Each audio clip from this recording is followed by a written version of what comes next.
วัสดีค่ะรายงานของกองทุนสัตว์ป่าโลกสากลหรือว่า WWF ระบุนะคะว่าการลักลอบค้าสัตว์ป่ามีมูลค่าไม่ต่ำกว่า 19,000 ล้านดอลลาร์สหรัฐค่ะซึ่งถือว่าสูงมากแล้วก็เป็นการลักลอบค้าสิ่งผิดกฎหมายใหญ่เป็นอันดับ 4 ของโลกเลยนะคะรองจากการค้ายาเสพติดการขายของปลอมแล้วก็การค้ามนุษย์ค่ะในบรรดาสัตว์ชนิดต่างๆที่อยู่ในภาวะน่าเป็นห่วงเพราะว่าถูกล่ามากยิ่งขึ้นมองเรามองโลกจะพาท่านผู้ชมไปดูสถานการณ์ของเสือแรดแล้วก็สัตว์น้ำกันค่ะ Ron, is the situation on international wildlife trade today getting better or getting worse?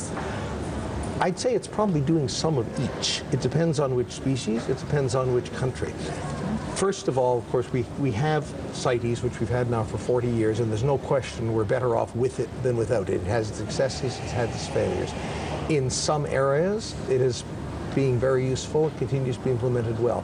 The problem is that with certain species, we're facing some very, very serious problems, particularly with ivory and with rhinoceros horn from elephants and rhinoceroses, because these have become suddenly so valuable, so high priced, that it's worth it for large organized crime syndicates to get involved in their illegal trade.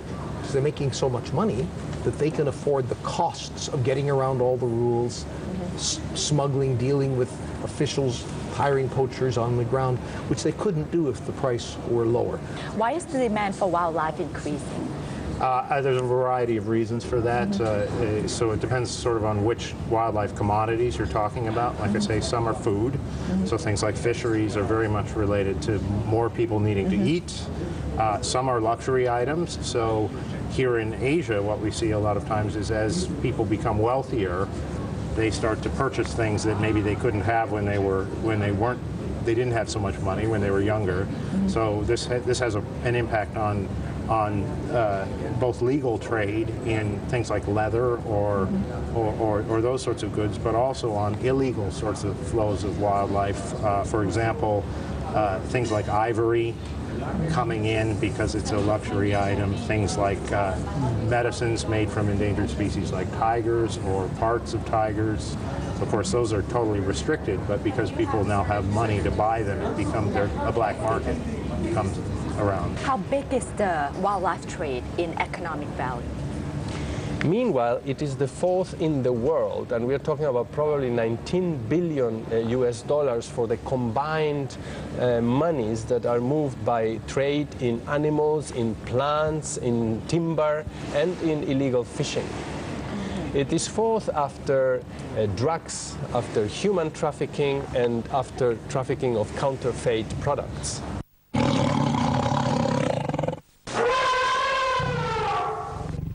Are punishments not harsh enough? That's why trade is still on the rise. There are no strong deterrents. Sometimes the legislation has foreseen strong penalties in some places, but if the government is weak, these criminals bribe their way through the system and fuel corruption actually. And as such, it's a low-risk business with very high profitability. Wildlife trade should be taken as seriously from the enforcement and judiciary processes point of view as drug dealing. Like a lot of things, there has to be a dual approach to it.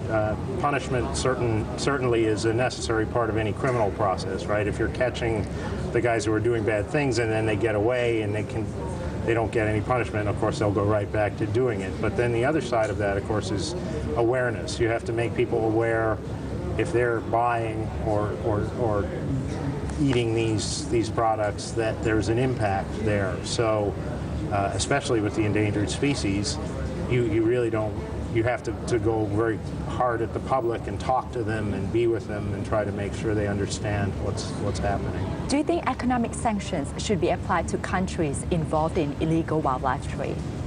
I believe economic sanctions are definitely a mechanism that CITES needs to start using, but particularly for those countries that have persistently failed to comply with the agreements. I don't think that economic sanctions should be applied immediately if you have only failed to comply with CITES within the last year and a half or so. But we have these countries that have persistently and over a decade failed to shut down their domestic markets.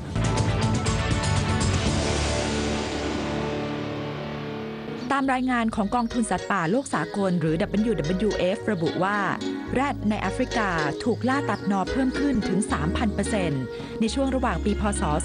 2550 ถึง 2554 คาดว่าปัจจุบันมีแรดเหลือในแอฟริการาว 25,000 ตัว เฉพาะปีพ.ศ. 2555 เพียงปีเดียวมีแรดถูกฆ่าตัดนอ 668 ตัวในประเทศแอฟริกาใต้เพิ่มขึ้นจากปีก่อนหน้าถึง 50% About how many of the rhinos do we have left? There are 5 species of rhinoceros. The southern white rhinoceros, the white rhinoceros, is the one, and this is because of conservation work in South Africa, that has built up into reasonable numbers. There are over 20,000 of them. The figure may be 20,400 or something. I'm not sure precisely. The greater one-horned rhinoceros in India has also a population of 5,000 or 6,000 animals, I believe, and there's similar populations for the black rhinoceros within that 3,000 to 5,000 range. The other 2 species are extremely rare. The Javan rhinoceros, there may be only between 30 and 50 individuals, and they're all in the Ujung Kulon Sanctuary, which is at the western end of the island of Java. The Sumatran rhinoceros, there may be only maybe 120, 140 animals in 3 national parks in Sumatra and a very small area of eastern Borneo. So we're dealing with the last remnants. Also, some entire subspecies have become extinct. Vietnam had a very small population of Javan rhinoceros. The last one was killed by poachers in 2010.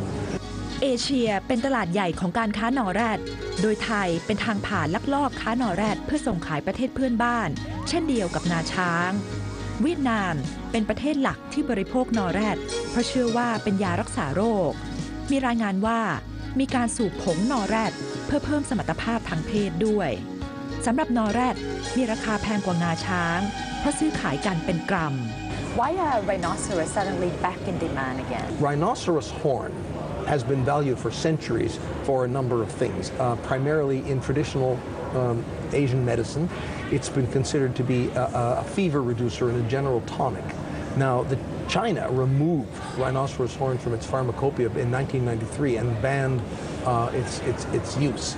Now, what has apparently happened in recent years is that a new fad for the use of rhinoceros horn has sprung up in Vietnam primarily. That apparently a couple of things have happened. A rumor started about 10 years ago, no one quite knows how, that some very high official in Vietnam was cured of cancer by taking rhinoceros horn. Now, there is not the slightest evidence that rhinoceros horn cures cancer, but suddenly there's been a tremendous upsurge of interest in Vietnam, according to a study done by Traffic, that in curing cancer, supposedly people are even going around hospitals to cancer patients who are dying and saying, trying to sell them rhinoceros horn at high prices. The other thing is it has become a symbol of status and wealth. If you can afford to grind up rhinoceros horn and mix it in your alcoholic drinks, or you use it, perhaps a piece of rhino horn as a gift to a government official or a boss, it's even been apparently used as a down payment on a luxury car. It's just the price has gone up so high that merely having it in your possession is a sign that you are rich. So when rhino horns are poached, must people actually kill the rhinos? Well, that's you don't have to kill a rhino to take the horn off, but the trade in rhino horns regulated, and it's always cheaper to kill something out of the wild than it is to raise it in a farm, right? Rhinos eat a lot of vegetation. They take a lot of space. So think about, if you were going to try to farm rhinos for something like a horn, it wouldn't be economically viable. One bullet doesn't cost that much. So going in and shooting wildlife is always a cheaper horn. And you're raising them. Sure, that guy might be well-intentioned, the owner of that rhino horn farm, but somebody can always undercut his market by going and just shooting a rhino out of the wild. So that's the conservation problem. For rhinoceros, can they even be farmed? This, again, has not been done for the reasons I suggested before. The international conservation community is very concerned that given the way the market is now, which is very much in the hands of organized crime, enormously high prices out there, a market we don't really understand, that it'd simply be too destabilizing to law enforcement and control of what is happening to wild rhinos to allow legal trade. There are some people at this meeting who are big advocates of it, but we feel it is a very bad idea, and that includes farming.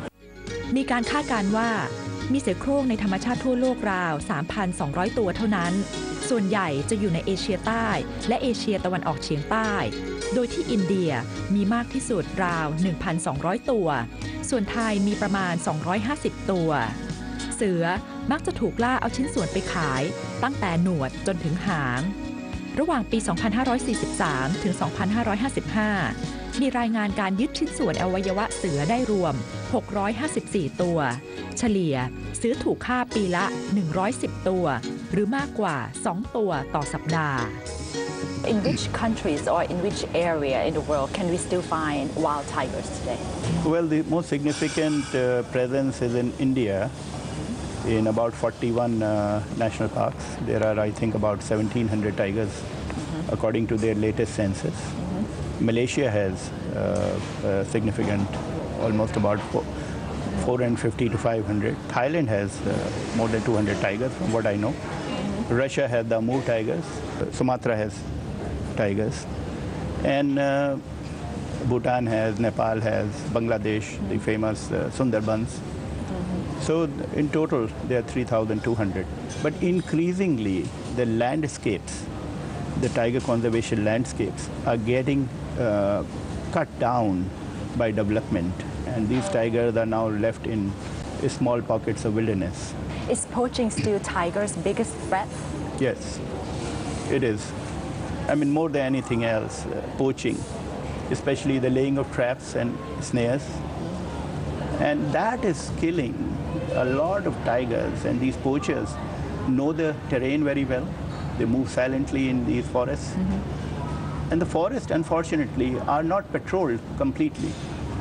So a lot of tigers get killed, not only in the core areas, they get killed outside the protected areas, which is a very, very significant factor. And I think the biggest effort should be made to stop poaching. But would commercial farming of tigers actually help end poaching? No, it does not. Actually, if you have commercial farming, then you are producing tiger-related products. You put that in the market, there is a surge in demand, and that is what is happening.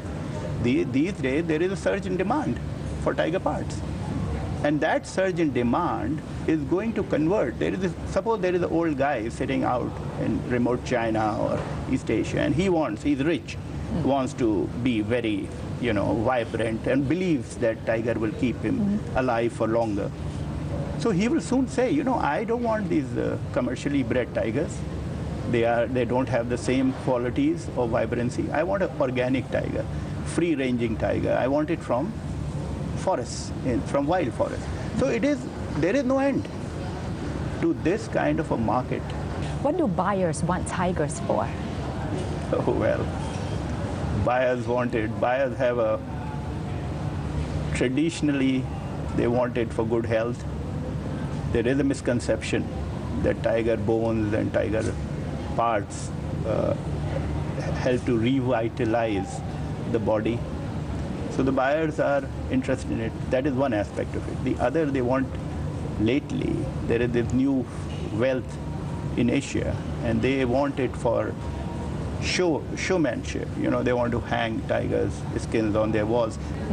How can the public in general help conserve tigers?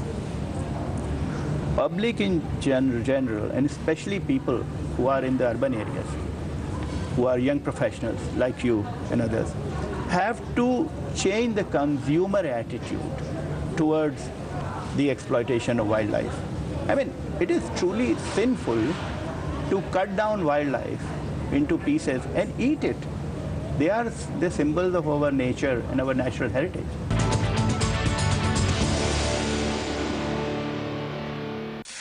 ว่าไงจ้าแม่ครูหัวป่าตอนนี้เป็นแม่ครัวหัวกะทิแล้วค่ะของใหม่เหรอเนี่ยเข้มข้นจังอ๋อเป็นหัวกะทิใหม่อะค่ะแม่ดีจังอาหารบางอย่างต้องการหัวกะทิเข้มข้นจริงๆอย่างแกงพะแนงชูชีห่อหมกหรือหลนขนมบางอย่างอะต้องใช้กะทิเข้มข้นเหมือนกันเช่นขนมชั้นตะโก้ขนมถ้วยเยอะขนาดเนี้ยจะทานหมดเหรอหมดสิคะแม่นี่ค่ะแกงที่แม่ชอบของพ่อล่ะนี่ไงคะ แล้วของผมล่ะครับเข้มข้นกว่าเพราะใส่ใจกว่าหัวกะทิเข้มข้นชาวเกาะอัมพลฟู้ด The Healthy Taste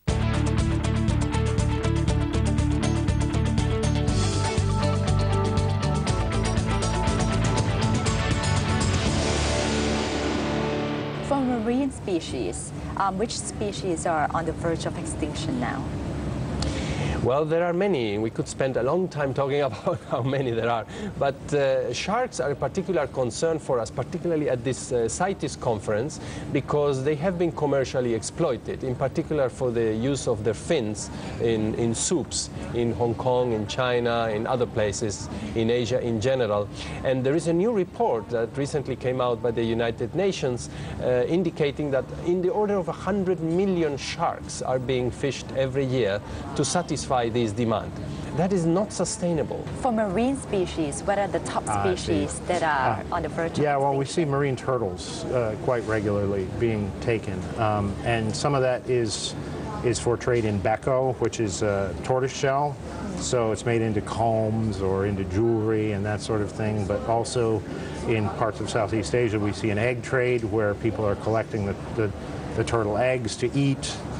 In other places, the turtles themselves aren't necessarily targeted as part of by the poachers, but they're being caught in fish nets, and then the poachers might take them and sell them secondarily. They have problems globally, and it's a global situation because turtles they're very slow breeding. They tend not to have a lot of offspring that survive. So all of those turtle eggs that are laid on the beach, maybe only a small percentage of them survive. So when you start taking the adult turtles out of the situation, there's no replacement for that. And so, yeah, they're experiencing problems. Most people, a lot of people, they think about turtles, they think about sea turtles, the big ones that come ashore and the nesting beaches. And those are not being discussed at this meeting. What we're discussing here is another problem altogether, and a very serious one, and this is with freshwater turtles. Now, Southeast Asia happens to have the most species of freshwater turtles, the highest diversity in the world. Of the 300 and some odd species of turtles in the world, 340, 350 species, 80 or more are found only in Southeast and to some extent Southern Asia. And of those, a very, very high proportion are in extremely serious trouble. More than half the turtles of the world are in danger of extinction, and the highest proportion of those is here in Southeast Asia. And the reason for that is because there's an enormous demand from two market sectors. One is the pet trade, and the other is the market for food and traditional medicine, primarily in China. And what has happened is, in effect, Southeast Asia is being vacuumed of its turtles. Over the past 10, 15 years, been what is called the Asian turtle crisis, and it's all about these freshwater turtles and some tortoises too, that are being systematically removed from country after country and shipped north by the hundreds, by the thousands, to the extent that some species are almost impossible to find in the wild today. There are species that are only known because they found them in Chinese markets. We don't even know where they came from.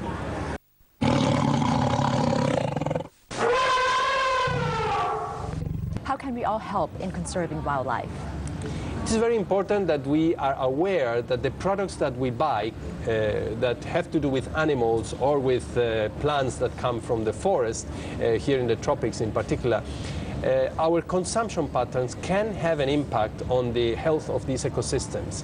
So we as consumers should be aware about what we are buying, what is it. Some people may not even know that ivory comes from elephants, or that ivory are the teeth of elephants, but not teeth that fall out naturally. These are teeth of elephants that have been shot. So a little bit more awareness, a little bit more care about what you purchase is an important way forward in this particular problem. How can we all help? Well, big thing is just to be aware of what you're buying and what you're seeing in markets. Like I say, wildlife's everywhere. It's part of a huge amount of our consumption is coming from nature. So one of the really important things that we can do is just make sure that we understand when we buy products, or understanding where it might be sourced, understanding whether or not it is a legal species to be traded, and then understanding what conservation impacts you might be having if you're consuming it. Be part of the solution, not part of the problem.